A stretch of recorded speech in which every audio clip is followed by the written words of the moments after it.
Kidpool in the third row. How you doing, Kidpool? Good to see you.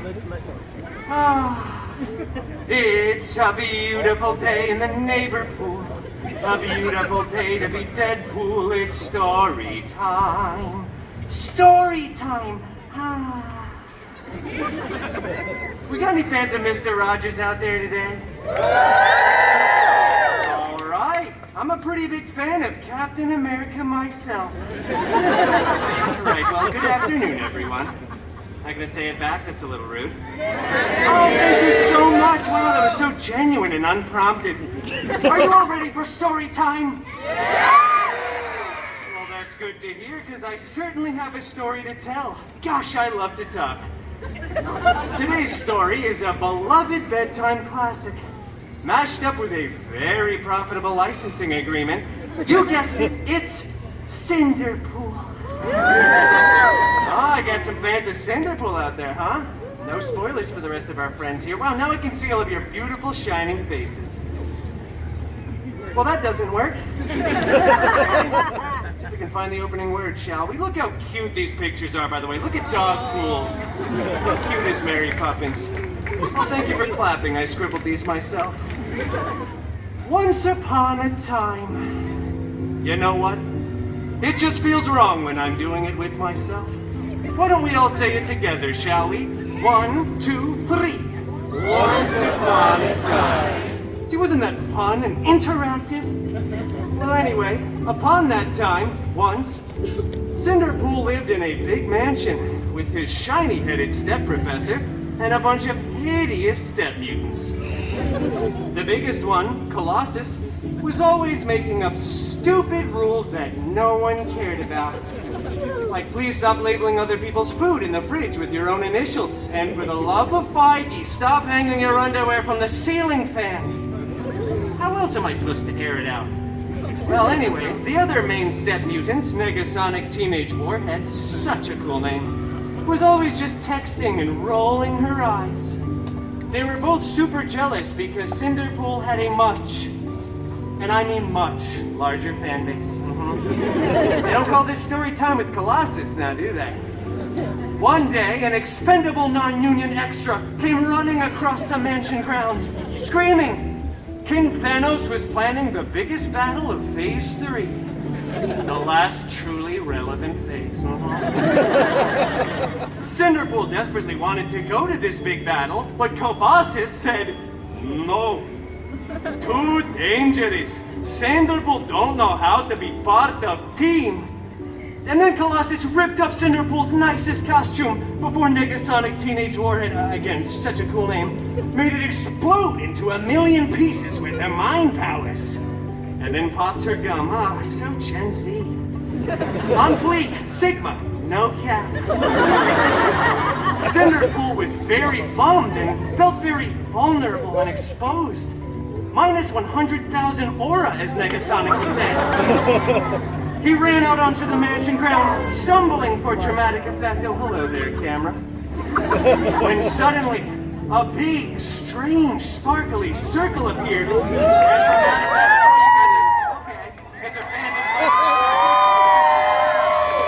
circles. Who knew all I had to say was sparkly circle and you guys would cheer? Well, anyway, from out of that big, strange, sparkly circle, to much of your surprise, was Cinderpool's fairy, hairy god mutant Wolverine. Oh my goodness! Oh, that's why you guys were cheering. Okay. All right. Well, come on now, Loki Bear. You gotta actually step through the magic sparkly circle. All right, okay, there we go. Yes. I'm so glad we get to tag team this together. Wait a minute. Where's your cardigan? I made you a matching cardigan, Wolvie. I shredded that. Wow, that wasn't very demure of you, Loki Bear. Not very mindful at all, but that's all right. Oh, fairy, hairy, god mutant Wolverine! I desperately want to go to the big battle, but my mean step mutants vaporize my costume. Shut up! Growled Wolverine lovingly. What? I need a new costume. I have to go to the big battle. So get another costume then. And stop writing me any of these stories. Okay. Well, after that very sage and somewhat Australian advice, Cinderpool headed up to the wardrobe department to get a freshly laundered costume, and then went to the big battle. Cinderpool missed most of it, though, because he stopped for some delicious chimichangas along the way. You know, priorities. But rest assured, when Cinderpool got there, the Avengers were still winning. Captain America looked so cool and so ruggedly handsome in those pants. Gosh, I love Mr. Rogers. And meanwhile, Cinderpool's fairy hairy god mutant Wolverine was... I'm going to Pim's. Alright, well, thank you for your contributions, Logie Bear. Yeah, Pim's test kitchen, that honestly checks out. That's alright, I don't think Disney had the rights to him back then anyway. Sorry, sore subject, alright. Well, anyway, as the aliens were finally fleeing away in defeat, Cinderpool saw something on the steps of one of the spaceships. It was a single glove. High five, child. Memories forever. This gauntlet was so fancy, big and gold with beautiful jewels. I think there were 6 of them, not that that's really relevant information. I wonder who this fits, thought Cinderpool, before trying it on. After some clicking, whizzing, and whirring, it adjusted right to Cinderpool's arm. Then, out of nowhere, Iron Man came flying in out of left field screaming, "Hey, take that off! This is my sacrifice to make! I really don't want to be Iron Man until I'm 90! In fact, I would rather be doomed than be Iron Man again! Trust me, I'm just as confused as you guys are. And then, other much less relevant Avengers came running in too, saying things like, "Please put that down, it's not a toy, whatever you do, do not snap!" So obviously Cinderpool snapped.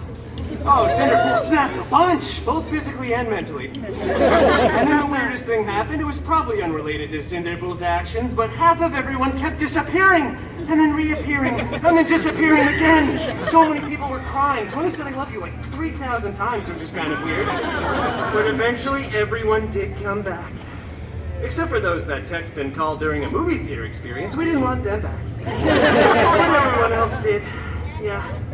But then the Avengers tackled Cinderpool, ripped off his new favorite glove, and when they went on to remake the movie, they CGI'd Tony's head onto Cinderpool's majestic body, and it went on to become the most profitable film of the Feige cinematic universe. The FCU, as I like to call it. I know, I'm still workshopping that acronym. I feel like there's just one too many letters. Well, anyway, honestly, everything worked out for old Cinderpool because Cinderpool went on to start his own, even more successful franchise, yeah! Yeah, it was so successful, in fact, that Cinderpool was eventually invited to be part of the Avengers Endgame 2. Electric Boogaloo. Yeah, in theaters at some unannounced point. Well, that's the end. Game, if you will. All right, got a few fans of puns out there. That's great to hear. Well, thank you all for coming to another illustrious story time with your new favorite Disney princess, Deadpool.